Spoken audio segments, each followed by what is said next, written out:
everyone, welcome to my 6-month, 10,000 mile review of my G80 M3 6-speed manual. Enjoy the video. Your favorite dress, I see you got dancing feet. Party on a Sunday, drugs just a sleeper. Living for the moment, put it all on your visa. Mona Lisa, Bonet, Patron in the OJ. So, those of you who've been following me on this page, thank you so much. My name is Sumit, aka G80 Sum on Instagram. I got this car 6 months ago. If you haven't checked out the delivery experience video, check it out over there. The car, I picked it up 6 months to this day. I just hit 10,000 miles on it yesterday, last night actually, so did not plan that. And excuse me if I am shivering during this video, because it is about 30 degrees freezing temperature here right outside Philadelphia. So you know, we gotta do it for the gotta do it for the videos. So I'm gonna go over just some of the touches I've done. It looks quite a bit different than when I picked it up. It's a gorgeous, beautiful car, you know, stock, you know, but it just needed a little bit of touches to, you know, really enhance the appearance of the car. So I started modding. I think I had the car stock for just 1 month, and I went on to continuing modding. So some of the things it needed, technically not a mod, but the first service I've done on the car is a full ceramic coating and paint protection film on the full front of the car. Shout out to Flash Mobile, who always does a terrific job maintaining the vehicle, and especially with Jersey highways, highway bugs and rock chips and stuff like that, PPF is a must on this car. So just to wash, the car looks brand new again, and I love the ceramic coating, and I definitely recommend it. It needed to be dropped a little bit, so I also did not want a very strong drop, because in the Philadelphia region the roads are not so good. So I started off with the conservative H&R Sport springs. So it dropped only about 1.2 inches in the front and only 0.4 inches in the rear. So really tucked in on the rear, and since the 19s are in the front, it does have a little bit of a gap, but I need that just so the front does not get hit. So the drop is pretty good on the car. I'm really happy with it. I'm not sure if I'm going to add coilovers or anything later on, but that's where I started with. So the drop as well as the sound was what was lacking. So this car is pretty known for the sound. I got the Valvetronic mid pipe on the car. That was one of my first performance mod, and it really transformed the sound of the car. Really love it.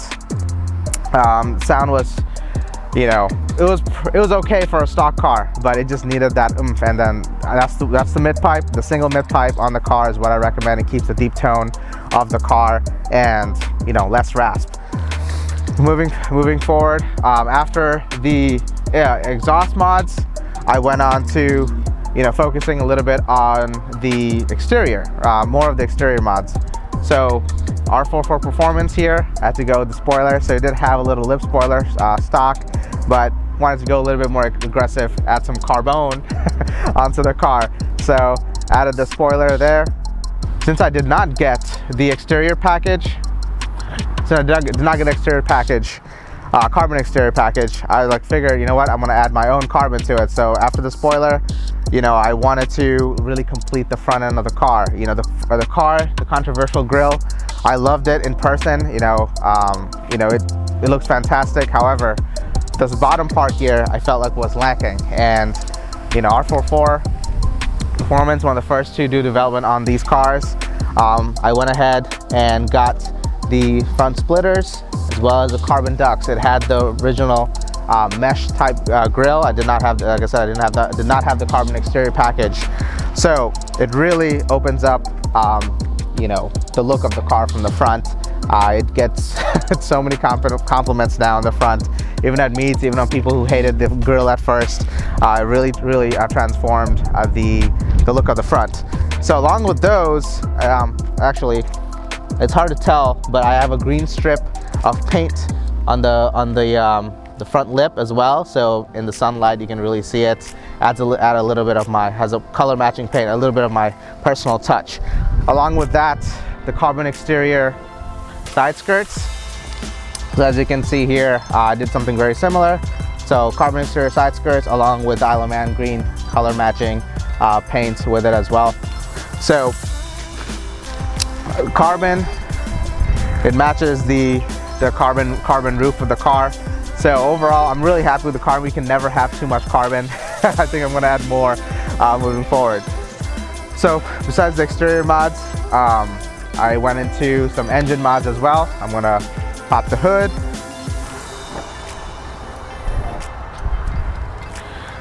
So the engine, it does have the Burger Motorsports intakes, and the car does have the JB4 piggyback tune on it.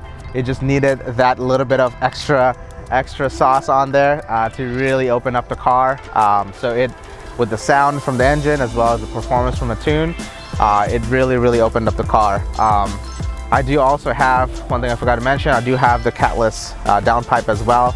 That added a good amount of horsepower, throttle response, and the sound of the car, which, you know, it's pretty well known now on Instagram how crazy this car sounds. So the performance mods with the catless and the tune and the intakes, it really took the car to the next level. I highly recommend these products. It takes the S58, already a powerful platform, and the sky's the limit, because, you know, with the tunes that are coming out now as well as later, it's really going to take the car to the next level. But I'm probably going to keep it like this for quite a while.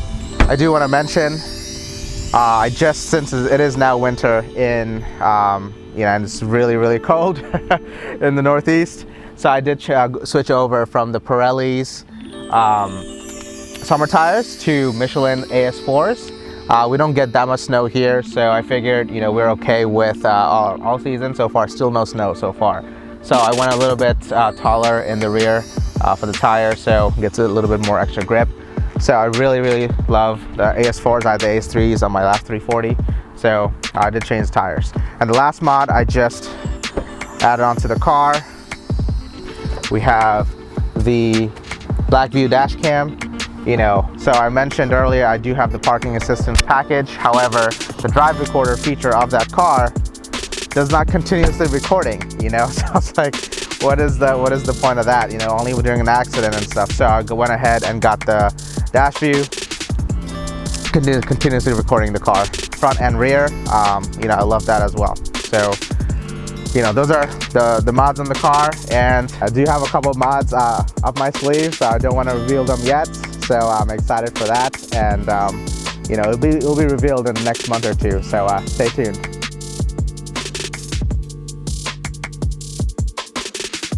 Let's go for a ride, which is the best part of the car.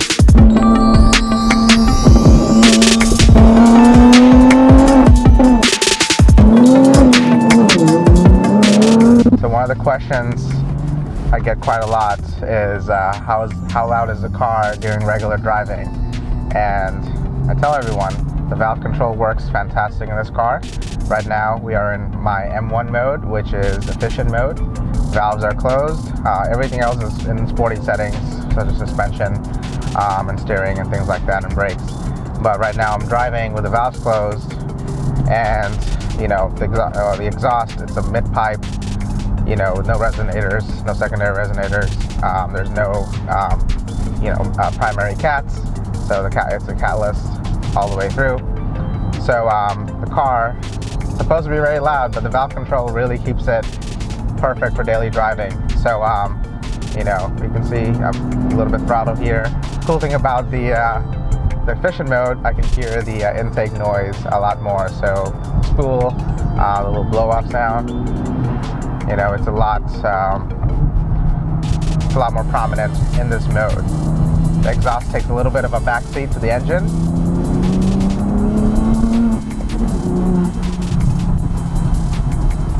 So as you can see, it's not too loud, and, you know, it won't make your neighbors mad, or, you know, attract the cops and things like that. So my M2 mode, which I'll switch over to now,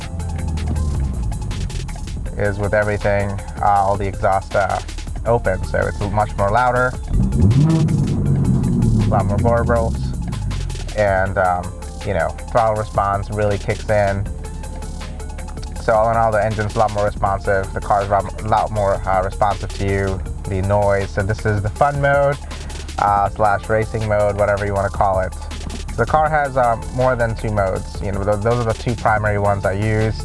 You know, so I use efficient, my normal commuting, when I'm trying to be low key as much as possible.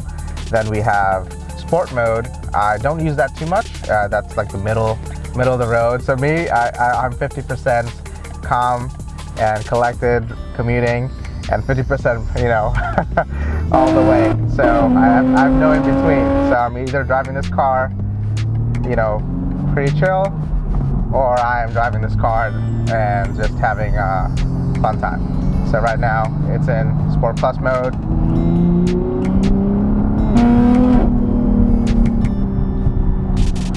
Still very, very livable on a daily. It's not too loud, downshift. Get a nice bit of burbles there.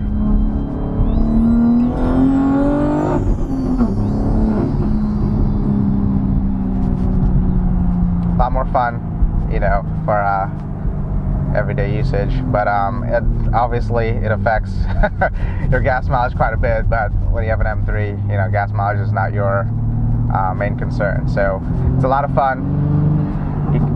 When you keep it under 5K, you can still hear the intake noises. So it's a lot more.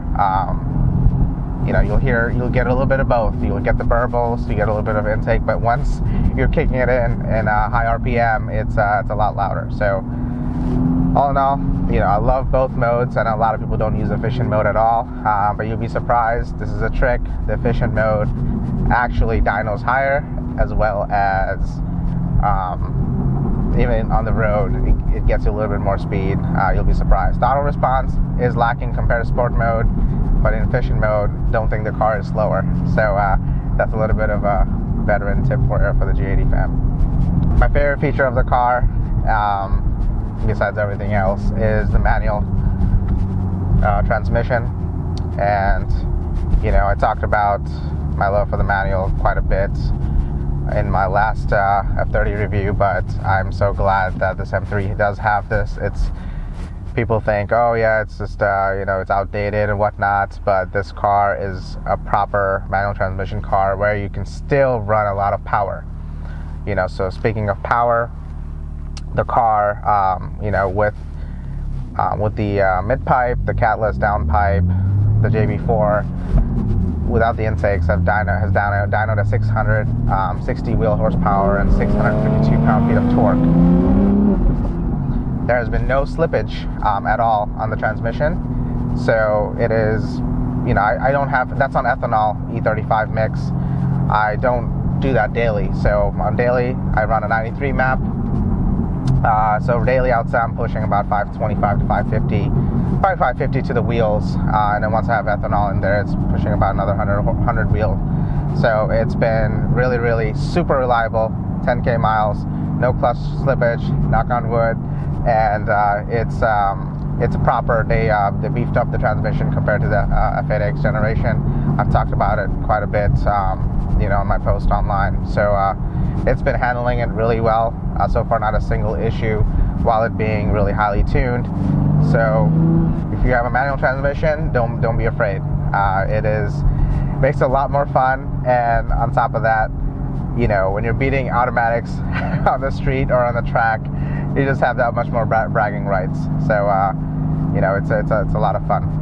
In M1 mode, you can also edit it where you're making the ride a lot more a lot more comfortable. So I keep it sporty at all times, but the controls, as far as the suspension, I love the customizability of it. You can literally make the car however you want. If you want it to be a comfy daily driver where you're not feeling the bumps as much, things like that, you can set the suspension to comfort. You can set steering to comfort, brakes to comfort, and the car will be as soft as you'd like it. And then if you want to, go crazy, you can set everything to the max settings. So you literally get both. The car has two personalities. That's the beauty of the car. You can make it drive how you want it to be driven, right? So you want to drive it like a race car, you can. If you want to drive it like a comfy tourer, you can as well.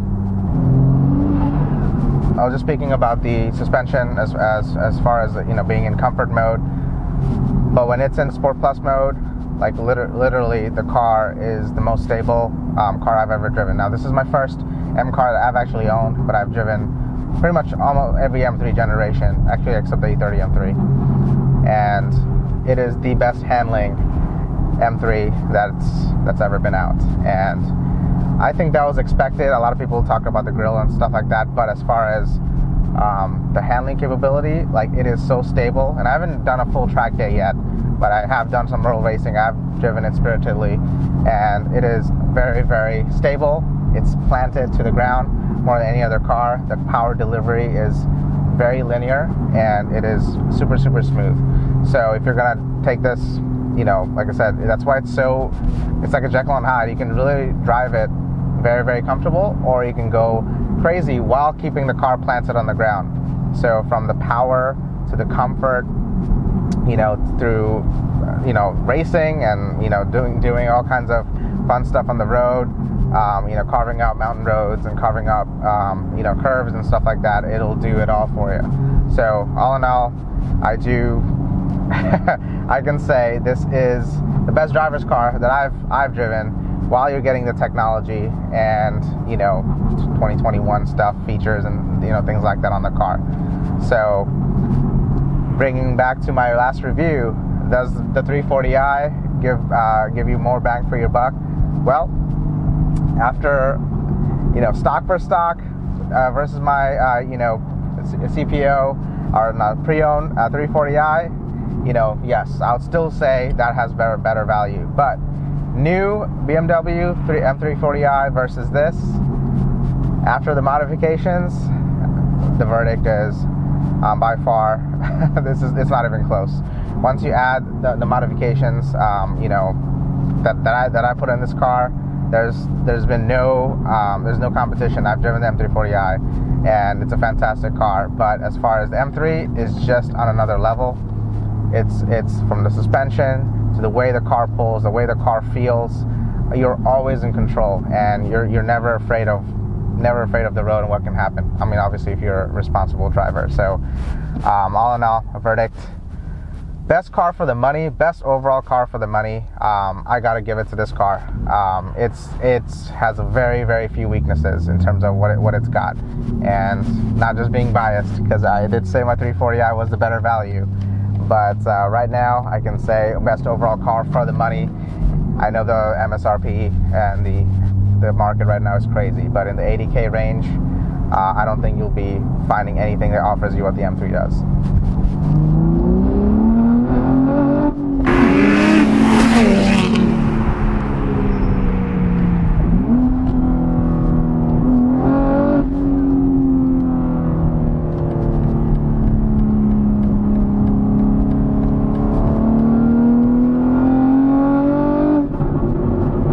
Yeah, the sound is pretty intoxicating. Valvetronic mid-pipe, single mid-pipe with SSR catalyst downpipes is the go-to. I know a bunch of folks are jumping on that. It is definitely the way to go, my pick and my recommendation for exhaust mods for this car.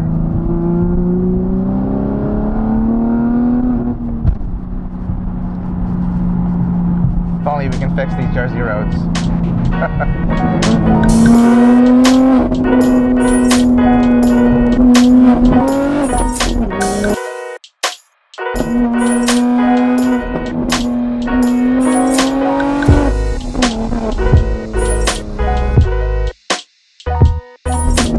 Alright guys, so we're going to do a couple revs, a couple launches and flybys. First I'm going to do efficient mode, so you hear how the car sounds, some revs, some launches, and then I'm going to switch over to Sport Plus mode to really open up the exhaust. There are some background noise there, so hopefully it doesn't show in the video, but so this way you'll get an idea of the different sound modes. So enjoy.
navigation mode, then Sport Plus mode. Okay.